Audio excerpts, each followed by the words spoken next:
Never go to Redwood Ridge, Kate. Promise me. Those were my husband John's last words to me, spoken with a trembling urgency I'd never heard in our 24 years of marriage. And then, he was gone. One moment we were sharing morning coffee. The next, I was a widow at 52, clutching a folded hospital blanket and replaying that warning over and over in my head. I thought grief was the only weight I'd have to carry. But 2 weeks later, inside a wood-paneled law office with dust drifting through a single shaft of light, a lawyer slid a brass key across the desk. Attached to it was a maple leaf keychain and a sealed envelope in John's handwriting. Your husband repurchased Redwood Ridge, ranch in Montana, the lawyer said quietly. It belongs to you now. All taxes paid, all legal. My heart stuttered. The ranch John had forbidden me to ever set foot on, the place he spoke of only with clenched jaws and haunted eyes, was suddenly mine. And from that moment on, nothing in my life was ever simple again. If you're watching, please like and subscribe to the channel and tell me in the comments where in the world you're from. The key felt heavier than it should have, cool brass pressing into my palm like a secret that didn't want to be carried. I stared at the envelope, John's precise handwriting curling across the paper in dark blue ink. To Kate, my throat tightened. He had been meticulous about everything, from balancing our checkbook to labeling the shelves in our pantry. If he had left this for me, it wasn't a mistake. It was deliberate. The lawyer, Mr. Cole, adjusted his glasses, watching me with careful patience. Your husband also instructed me to inform you, he said softly, that the property has recently increased in value. Oil was discovered in the surrounding valley about 18 months ago. There have been inquiries, serious ones. Oil, wealth, none of that mattered. Not when John had made me swear never to go. I slipped the key into my purse, gripping it so tightly my knuckles whitened. My heart whispered questions I wasn't ready to face. Why had he bought it back? Why keep it from me? And why forbid me? That night, I couldn't sleep. I lay in our empty bed, staring at the ceiling, listening to the silence of a house that suddenly felt too large, too hollow. Every shadow whispered John's last words. Never go to the ranch, Kate. Promise me. But the promise felt impossible now. 2 days later, I found myself booking a flight to Montana with trembling fingers, the envelope still unopened in my carry-on. Minneapolis faded into a blur of steel and glass, replaced by the endless sweep of the Rockies, rising like jagged sentinels beneath the plane's wings. By the time I rented a car and began the long drive through Paradise Valley, the sky had shifted to an ominous gray. Golden cottonwoods bent under the wind, their leaves scattering across the road like shards of sunlight. The closer I drew, the louder my heart pounded. Every curve of the road seemed to echo John's silence. Every mile a question mark he had never answered. Was I betraying him by coming here, or honoring him by finally facing what he could not? As twilight bled into the horizon, I turned a corner and froze. There, rising from the mist, stood a wrought iron gate, black against the fading light. 2 words arched across its top in weathered steel: Redwood Ridge, the ranch John had spent his life running from, was now waiting for me. And as my hands shook around the key, I realized that whatever secrets John had buried here were about to surface, whether I was ready or not. The gate groaned open with a sound like old bones shifting. My rental car crept forward, tires crunching against gravel as the road curved upward into the property. What I saw made my breath catch. Rolling hills unfolded in every direction, their slopes dotted with groves of redwoods and aspens blazing gold against the dimming sky. Beyond them, the ranch house emerged. 2 stories of weathered cedar, broad windows glowing faintly as if the house itself were alive, watching. A wide porch stretched across its front, lanterns swaying in the wind, their soft light blinking like beacons guiding me home, or warning me away. I parked at the foot of the steps and sat frozen behind the wheel, gripping the key so hard the ridges pressed into my skin. John had always shut down any mention of this place. His jaw would tighten, his voice harden, and then silence. Now here I was, standing at the heart of the silence he had guarded. The front door loomed before me, its handle a dark iron curl shaped like a horse's head.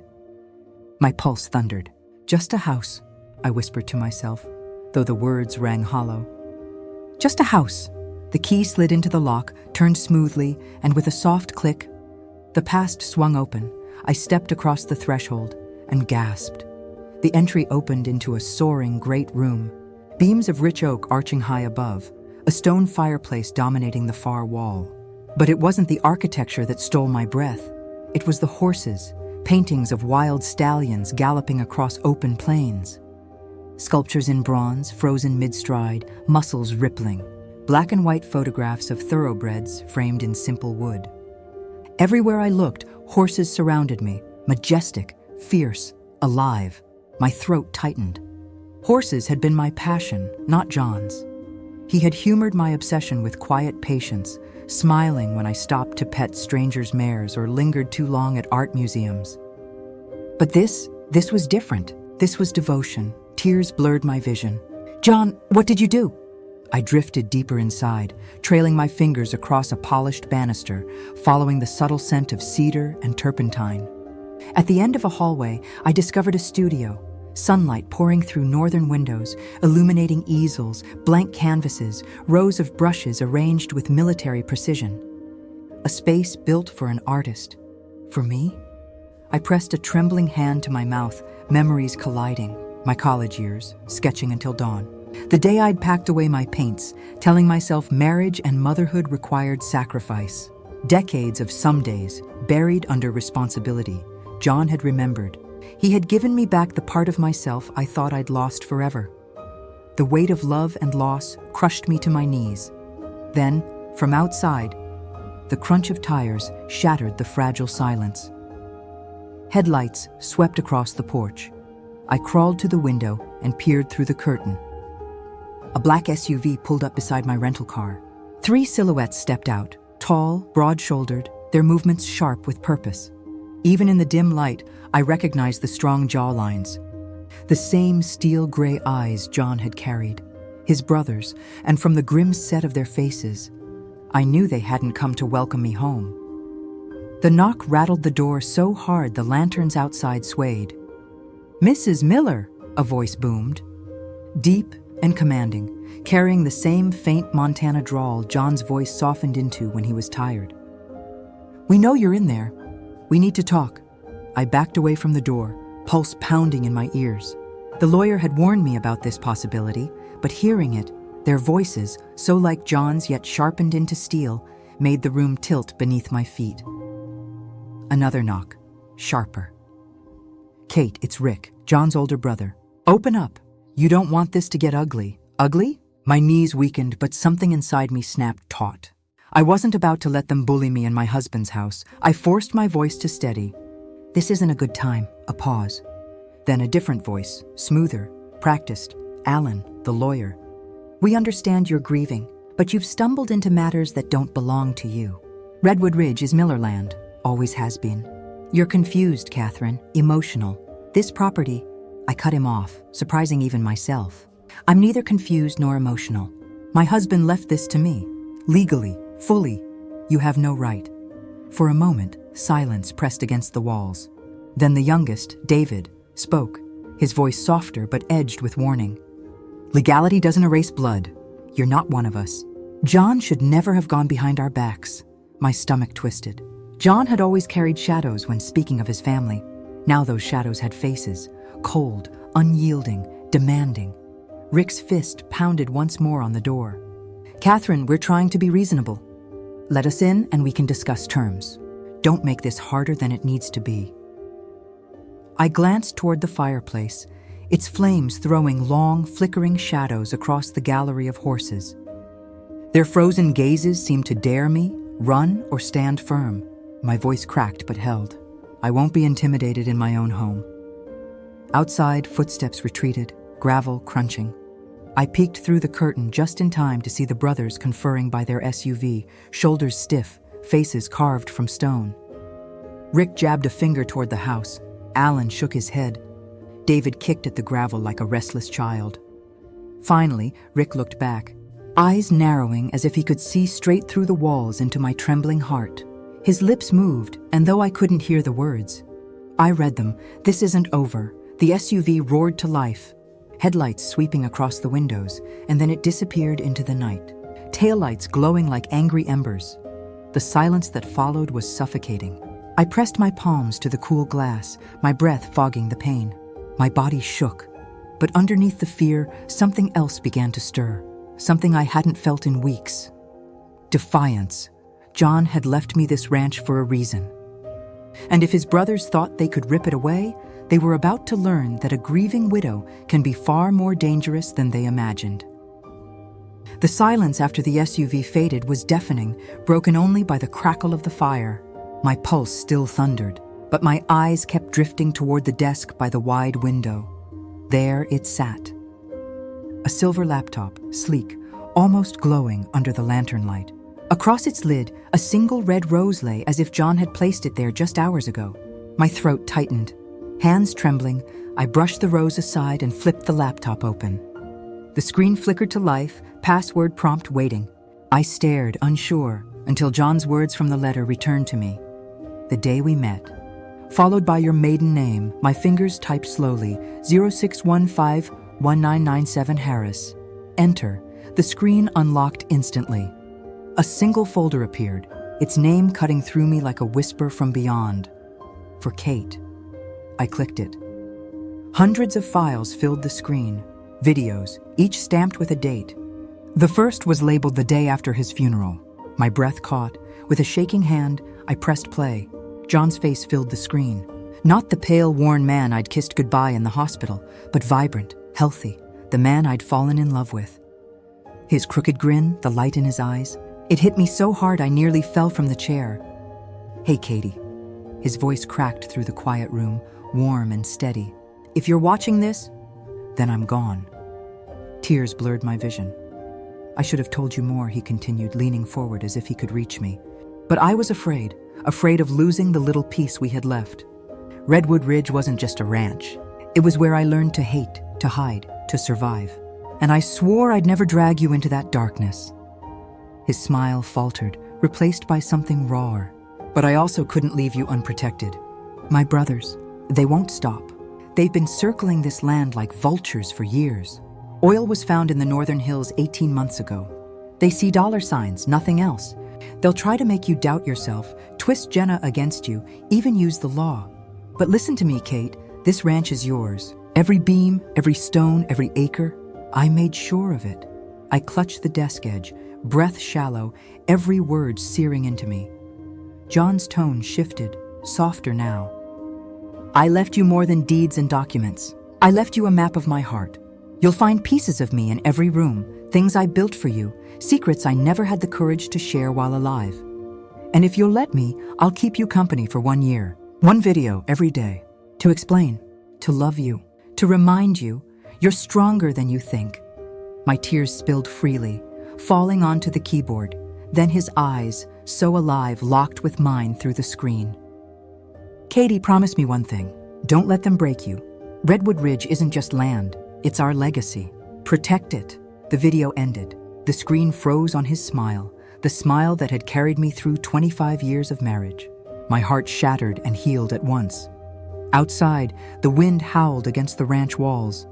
Inside, I whispered into the empty room, I won't let them. The fire had burned low, shadows stretching long across the great room, but I couldn't move. John's frozen smile lingered on the laptop screen, daring me to keep going. Another file waited, day 2. My finger hovered, then clicked. John appeared again, this time seated in a different room, his back against bare wooden walls. Good morning, Katie, he said, his grin softer. If you're seeing this, then you stayed the night. That's good. I wanted you to. There's something I need you to find, a part of you I've kept safe, even when you forgot it. My heart raced. He stood, carrying the camera through a hallway I hadn't yet explored. He stopped at a heavy oak door at the end of the east wing. The key is in the top drawer of the bedside table, the antique silver one with the horse engraving. Open this room, Katie. It's yours. The video ended, leaving the screen black. My pulse hammered in the silence. I bolted upstairs to the master bedroom. The bedside table gleamed faintly in the moonlight. I yanked open the top drawer, and there it was, an antique silver key etched with the silhouette of a rearing horse. My hands trembled as I clutched it to my chest. The east wing door loomed larger than it should have, the old keyhole dark and waiting. I slid the key in. The lock turned with a satisfying click. Slowly, I pushed the door open. The breath left my body. Inside lay a sprawling studio bathed in pale northern light from floor-to-ceiling windows. Even at night, the moon spilled across polished floors, glinting off easels, brushes, paints, and stacks of blank canvases. A faint scent of turpentine lingered, mingling with cedar. My knees weakened. I hadn't painted in over 20 years, not since college, not since life's duties pulled me away. But John, he remembered. He remembered every conversation where I'd whispered about lost dreams. Tears welled as I stepped into the room, fingers brushing across the pristine brushes lined like soldiers, the neat rows of paints in every shade of color. Against the far wall, a cabinet beckoned. I tugged it open and gasped. My paintings, dozens of them. From college, from my early years, pieces I thought lost in our moves, shoved into storage, discarded by time. Yet here they were, preserved, framed, waiting. And on top lay one I knew instantly, my senior project, a self-portrait of a young woman staring forward with fierce determination. Tucked beside it, a note in John's unmistakable handwriting. She's still in there. Kate, the woman who painted with such passion. I built this place so you'd find her again. I sank to the floor, clutching the note, sobbing until my chest ached. He had given me back more than land. He had given me back myself. Then headlights flared through the window, sweeping across the studio wall. Gravel crunched. Another car had arrived. The headlights slicing across the studio wall froze me in place. My heart stuttered. For one terrible moment, I imagined the brothers returning, armed with more than words. But then the car door slammed and a familiar voice rang out below. "Mom?" "Jenna," I nearly collapsed with relief. Racing down the hall, I flung open the front door. There she stood, my daughter, in her city trench coat and ankle boots, hair still sleek from her job at the marketing firm in Chicago. The sight of her hit me like a tidal wave. "Jenna," I whispered, pulling her into my arms. She hugged me back stiffly at first, then melted against me. For a moment, it was just us, mother and daughter, bound by shared grief. But when she stepped inside, her eyes darted quickly across the grand entryway, the horse paintings, the stone fireplace. Her brows arched. "So it's true. Dad really bought all this?" "Yes," I said softly, shutting the door. "He wanted you to know in his own way. There's so much I need to explain." She set her bag down with a thud. "Funny, because Uncle Rick and the others already explained plenty." My stomach turned cold. "You spoke to them?" She crossed her arms, chin lifting in defiance, John's stubborn streak shining through. "They called me. Said you showed up out of nowhere, claimed the ranch, and locked them out of their family home. That you're being unreasonable. The word cut deeper than I expected. "Jenna, listen to me," I pleaded, stepping closer. "This ranch is not theirs. Your father repurchased it years ago, legally. He wanted it for us, for you. His brothers don't care about this land.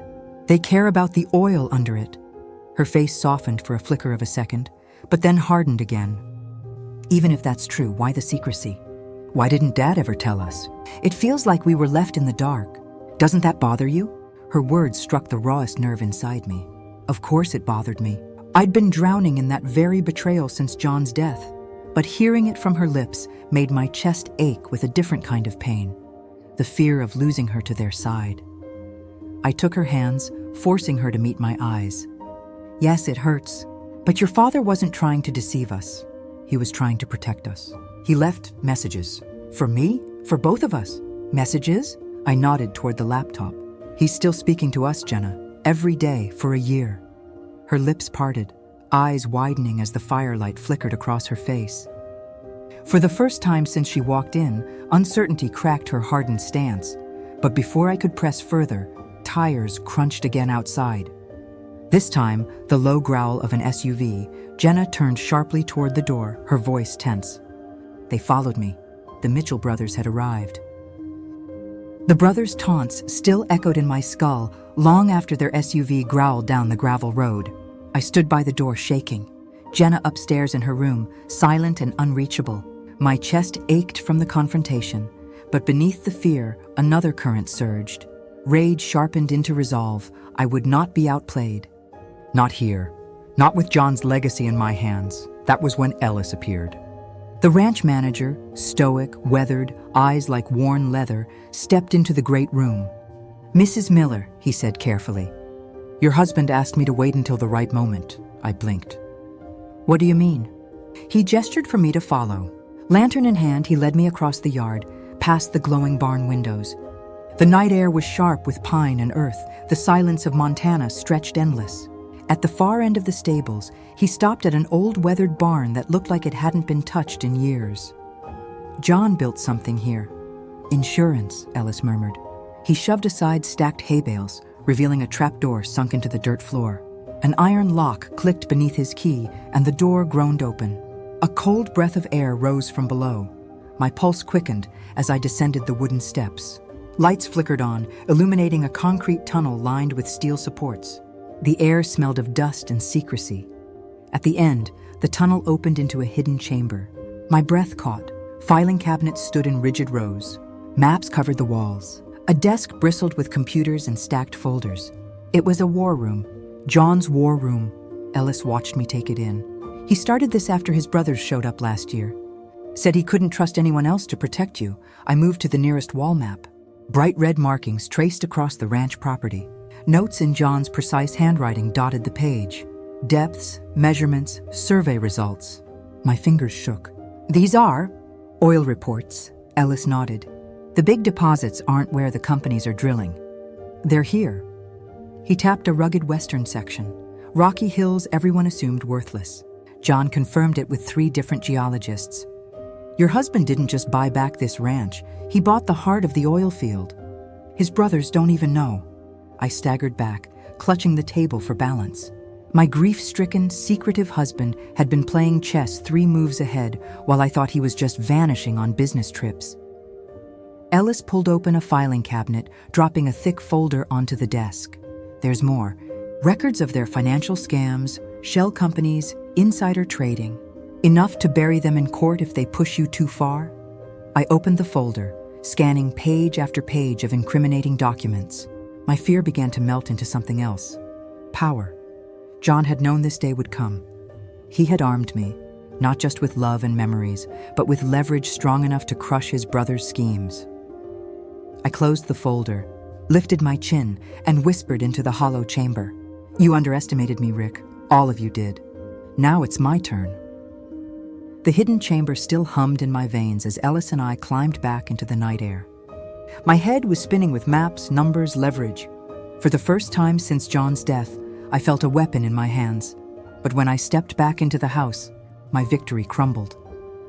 Jenna was gone. Her coat was missing from the rack. Her bag no longer sat by the stairs. On the entry table, a note lay folded in her careful handwriting. "I need answers, Mom. Don't wait up." My chest tightened. I bolted to the window just as headlights glowed down the driveway. A black SUV idled at the gate. The Mitchell brothers. Jenna slipped inside, the door shutting behind her. Then the vehicle turned, disappearing into the Montana night. "God, no," I whispered, pressing my palms to the cold glass. Ellis stood silent behind me. He didn't have to say it. We both knew where she was going. Straight into their arms. The next morning, Jenna stormed back through the door. Her eyes were bloodshot from a sleepless night, but her jaw was set with new conviction. "Mom," she said, tossing her coat onto a chair, "you've been lying to me." I froze. "Excuse me?" They told me everything. About the oil, about how Dad manipulated Grandpa into selling, how he kept this place a secret because he knew it would tear the family apart. Her voice cracked, equal parts fury and grief. "And you just played along." I stepped closer, desperate. "Jenna, listen to me. Your father didn't manipulate anyone. He bought this ranch back legally. He rebuilt it for us. Not for them." She shook her head, tears glistening. "Then why didn't he tell me? Why did I have to hear it from them? They showed me papers, Mom. Proof." Alan's smooth lawyer fingerprints were all over that so-called proof. I grabbed her shoulders. "Those men don't care about you. They're using you, just like they used John." He knew it, Jenna. That's why he hid this place until he was gone. Her lips trembled, but she pulled away. Maybe he hid it because he didn't trust you. The words cut deeper than any blade. I staggered back, fighting tears. Jenna, you can't believe that. But her silence told me she already did. That night, the house felt colder, emptier. Upstairs, Jenna's door remained shut, the glow of her phone screen seeping beneath it. I knew she was still texting them, still under their spell. In the studio, I sat among my old paintings, clutching John's latest video on the laptop. His voice filled the room, calm and certain. They'll try to divide you, Katie. First through doubt, then through Jenna. She's their easiest path. But remember, truth is your anchor. Don't let them drive a wedge between you. Tears blurred the screen. John had seen it all coming. The question was, could I stop it before my daughter was lost to them completely? Outside, headlights flashed again on the horizon. The brothers were back, and this time, Jenna might open the door for them. The morning after Jenna's icy silence, Ellis knocked on my studio door, his expression grim. "They're moving faster than I thought," he said. Handing me a folded letter, I opened it with shaking fingers. Heavy corporate letterhead, Northern Extraction, ink and invitation, no, a summons, to a meeting in Helena. The Mitchell brothers had wasted no time. They'd already courted one of the largest oil companies in Montana, and now those executives wanted a discussion about the future of Redwood Ridge. I felt the blood drain from my face. "They've brought in oil," Ellis nodded. "This isn't just family now. It's corporate, and they'll use every dollar, every lawyer, every lobbyist to take this place from you." That afternoon, I found Jenna in the kitchen, phone in hand. Her eyes flicked up, guilt flashing across her face. "You've been talking to them again," I said flatly, her jaw clenched. "They just want what's fair. They say Dad's condition clouded his judgment, that he couldn't have made rational decisions in his last years." I slammed the letter onto the counter. "Does this look like fairness to you? They've signed deals behind our backs. They're dragging oil companies into our living room. If you think they care about Dad's legacy, you're blind." She flinched, but her voice was steady. "At least they're being honest. You've been hiding things too, Mom. Dad's sickness, this ranch, his videos, you kept me in the dark. Maybe they're not the only ones I can't trust." Her words stung sharper than any corporate threat. 2 days later, I stood in a polished boardroom in Helena, my reflection warped in the glossy table. Across from me sat Harrison Wells, CEO of Northern Extraction, flanked by Rick, Allen, and David. Jenna sat beside them, her posture straight, her eyes carefully averted from mine. Rick spoke first, all charm. "Catherine, we're here to find common ground. Mr. Wells has the resources to unlock Redwood Ridge's potential. But we need unity, a family decision." I forced myself to meet Wells' cool gray eyes. "And what if I say no?" He smiled thinly. "Then you face years of litigation, mineral rights disputes, estate challenges. Our company has weathered far worse. Can you?" Allen slid a contract across the table. 1/3 to you, 1/3 to Jenna, 1/3 split among us. Northern Extraction buys controlling interest. Everyone walks away with millions. Simple. I stared at the contract, the ink gleaming under the lights. It was everything they wanted, legitimacy. And if Jenna sided with them, I'd be isolated, outnumbered in my own fight. John's voice echoed in my memory. "They'll try to divide you. Jenna is their easiest path." I folded the contract slowly, slid it back across the table, and looked Wells dead in the eye. "This ranch isn't for sale. Not to you, not to them, not to anyone." The room went silent. Rick's smile vanished. "Then you've just made yourself the enemy of more than this family." The ride back from Helena was a blur of snow-dusted highways and a storm inside my chest. The brothers had paraded Jenna like a prize in front of Northern Extraction, using her doubt to sharpen their blade. Wells had all but promised to bury me in litigation, but they had underestimated John and me. That night, I returned to the hidden bunker. The concrete walls seemed to hum with purpose. I pulled open the filing cabinet Ellis had shown me before, the one labeled in John's precise hand, Mitchell Brothers, Leverage. Inside lay a trove of damning evidence. Financial records, tax evasion reports, signed affidavits from former employees, even email chains that revealed Alan's firm had laundered money through offshore accounts. I sifted through the folders, my hands shaking with adrenaline. John hadn't just built this war room, he had prepared every weapon I needed. "Mrs. Miller," Ellis said quietly from the doorway, "what are you going to do?" I looked up, my reflection in his weathered eyes a mix of grief and fire. "I'm going to play their game, but on my terms." The next morning, I called my attorney in Minnesota, the one John had trusted with his will. I laid the folders out across my desk, camera on, evidence fanned like cards in a high-stakes game. His eyebrows shot up as he scanned the first few pages. "Catherine, this isn't leverage. This is dynamite. If these documents hold, we're not just talking civil disputes. We're talking federal crimes." "Good," I said evenly. "Then they'll think twice before calling me weak again." That afternoon, the brothers returned. This time, I didn't hide. I welcomed them into the great room, Jenna trailing behind, wary but watching. Rick's smirk was back. "Changed your mind already? Smart woman." Without a word, I slid a thick folder across the table. Inside, the top page bore Alan's signature under a fraudulent trust scheme. His face drained of color. "Where did you—" John's voice lived in my throat as I cut him off. "My husband was always 3 steps ahead. He knew you'd try to take this ranch. He documented everything, every crime, every lie. And now, so do I." David shifted uncomfortably. Rick tried to laugh, but it rang hollow.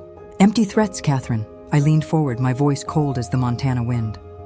"Then test me. I'll walk these straight to the IRS, to the state attorney, to every journalist in this country. Your names will rot before a single oil rig touches this land." The silence was thick enough to choke on. Jenna stared at me, wide-eyed, as if seeing me for the first time. Not just her mother, but a fighter. Finally, Rick's jaw tightened. "You wouldn't dare," I smiled thinly. "Try me." For the first time since John's death, the brothers looked shaken. Their empire of intimidation cracked under the weight of John's meticulous truth. And in that moment, I realized something that sent a thrill through my veins. I wasn't just surviving John's legacy. I was claiming it. The conference hall in Helena smelled of polished wood, leather chairs, and cold ambition. Northern Extraction had called an urgent shareholders forum to discuss Redwood Ridge's future potential. The Mitchell brothers strutted in as if they already owned the place. Alan clutching his portfolio, Rick basking in false authority, David slinking behind like a shadow. And Jenna, my Jenna, walked beside them, her expression stiff but uncertain. They didn't see me at first. I stood at the back, flanked by my attorney and Ellis. A dozen journalists hovered by the walls, their pens eager, cameras waiting for spectacle. When Harrison Wells, CEO of Northern Extraction, took the podium, Rick was first to rise. "Ladies and gentlemen," he boomed, "we, the Mitchell family, have a unique opportunity. Redwood Ridge Ranch sits on one of the richest oil deposits in Montana. As rightful heirs, we propose a partnership to unlock its value responsibly and profitably." Applause trickled through the room. Jenna's eyes darted nervously to the crowd. Then I stepped forward. My heels echoed against the hardwood, every head turning as I strode to the front. "Correction," I said, my voice steady. "You are not the rightful heirs, and this ranch will not be carved apart by greed." The room hushed. Rick's smile froze. "Catherine," he sneered, "this isn't your stage." "Oh, but it is." I set a thick folder on the podium, sliding copies across to the press. "My husband, Jonathan Miller, legally purchased Redwood Ridge Ranch from your father. He left it solely to me, and unlike you, he believed in proof." I nodded to my attorney. He projected documents onto the screen behind me, notarized deeds, bank transfers, certified geological surveys. Gasps rippled through the hall. Alan shot to his feet. "These are doctored fabrications." I cut him off, lifting another folder. "And these? Email chains, offshore accounts, tax fraud, insider trading, crimes tying all 3 Mitchell brothers to a decade of corruption." A murmur surged through the crowd, reporters scribbling furiously. Wells frowned, leaning forward. Rick's face turned crimson. "You wouldn't dare air private family matters in public." I leaned into the microphone, my voice sharp as glass. You tried to steal my daughter's trust. You tried to erase my husband's legacy. Don't you dare lecture me about family, gasps echoed. Jenna's hand trembled in her lap. Mr. Wells, I continued, locking eyes with the CEO, you should know that Northern Extraction has been negotiating under false pretenses. These men misrepresented their standing. They have no legal claim to Redwood Ridge. Any contract you sign with them is worthless. But Western Plains Energy, I gestured toward the competitor's CEO waiting in the wings, already has my terms. Environmental protections, structured royalties, restoration funds, real partnership, real legacy. The rival CEO stepped forward, confirming my statement. The hall erupted. Journalists snapped photos. Shareholders muttered angrily at the Mitchells. Rick lunged for the microphone, but Wells raised a hand. Enough. This meeting is adjourned. His glare cut to the brothers. And as for you, we'll be reviewing everything you've presented. If even half these allegations hold, you've just exposed us to criminal liability. The brothers' facade crumbled. Alan's jaw quivered, David's hands shook, and Rick slammed his fist on the table hard enough to rattle glasses. You think this is over? He hissed at me, his voice carrying across the stunned room. I met his glare without flinching. No, Rick, it's finished. As security escorted them out under a hail of flashing cameras, I caught Jenna's eye. Tears shimmered there, her defenses cracking. She looked at me, not as the enemy, not as the woman the brothers painted me to be, but as her mother, standing unbroken in the fire, and for the first time since John's death, I felt his presence, steadying me. His love, his foresight, his faith. Redwood Ridge was no longer a secret prison of his past. It was a fortress of truth, a sanctuary of legacy, and now it was mine to defend. The drive back from Helena was heavy with silence. Jenna sat beside me in the passenger seat, arms folded tight across her chest, her gaze locked on the dark Montana plains rushing past. The glow of her phone screen lit her face, but she wasn't typing, just scrolling, staring, lost. Finally she spoke, her voice brittle. They lied to me. I gripped the steering wheel. Yes, they did. Her chin trembled, but her eyes stayed fixed on the window. I wanted to believe them. I wanted to believe someone had answers. Because you didn't. Dad didn't. He just... Her voice cracked. He just left us. The words stabbed deeper than I expected. I wanted to tell her John hadn't chosen to leave, but grief doesn't listen to reason. I pulled the car onto the shoulder, the engine rumbling in the cold night, and turned to face her. Jenna, I whispered. I know it hurt that he kept secrets. It hurt me too, but he wasn't trying to cut us out. He was trying to shield us. From them, from this war, tears spilled down her cheeks. She pressed her palms to her eyes like a child again. I feel so stupid. They said things that made sense.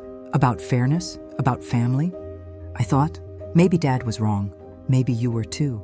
I reached for her hands, gently pulling them down. You're not stupid. You're grieving, and grief makes us desperate for something solid to hold on to, even if it's poison. Her eyes finally met mine, glassy but searching. Why didn't you tell me about the videos? About the studio? About the evidence? Because I was scared, I wanted to say. Scared of losing her trust the way I lost John. Instead, I cupped her face. Because I didn't want you to carry the weight of this fight before you were ready. But you deserve the truth now. All of it. She broke then, collapsing into my arms, sobs racking her body. I held her tightly, rocking her like I had when she was a little girl afraid of storms. I miss him so much, she whispered into my shoulder. I know, I murmured. So do I, but we still have each other, and we still have what he built. When we pulled apart, there was something new in her eyes. Not just pain, but fire. Then let's finish this, Jenna said, her voice steady. For Dad. And for the first time, I believed we could. Spring returned to Montana in quiet whispers, snow retreating from the ridges, wildflowers pushing through thawed soil, the ranch alive with the sound of hoofbeats in the fields. For the first time since John's death, Redwood Ridge didn't feel like a burden. It felt like a heartbeat. Jenna and I stood in the studio one bright morning, sunlight spilling across the canvases John had preserved for me. The air smelled faintly of paint and turpentine, mingled with the sharp sweetness of pine drifting through open windows. In front of us, the laptop waited. There was one final file John had labeled "For When the Time Comes." With trembling fingers, Jenna pressed play. John's face filled the screen, lit by the very light pouring through these same windows. His voice was steady, almost serene. "If you're watching this, then the storm has broken. And you're still standing." He smiled gently. "Katie, Jenna, legacy isn't measured in acres or oil or money. It's measured in choice, who we choose to be, what we choose to fight for. Blood may bind us, but love, that's the family we build." Jenna's hand gripped mine. Tears rolled silently down her cheeks. John's eyes softened. "If Redwood Ridge survives, it's because you chose courage over fear, truth over lies. And if you've done that, then I couldn't be prouder. The ranch isn't just land, it's a canvas. Paint on it, live on it, let it carry you forward." The video ended, but his presence lingered, echoing in the stillness. I turned to Jenna. "He left us more than a ranch. He left us each other." She nodded, her jaw set with quiet determination. "Then let's honor him, not with greed, with life." Weeks later, Western Plains Energy signed the agreement under our conditions: sustainable drilling, environmental restoration, community reinvestment. The Mitchell brothers had vanished into lawsuits and silence. The ranch was secure. On the porch at dusk, I watched Jenna ride across the meadow, her hair streaming in the wind, her laughter ringing like music.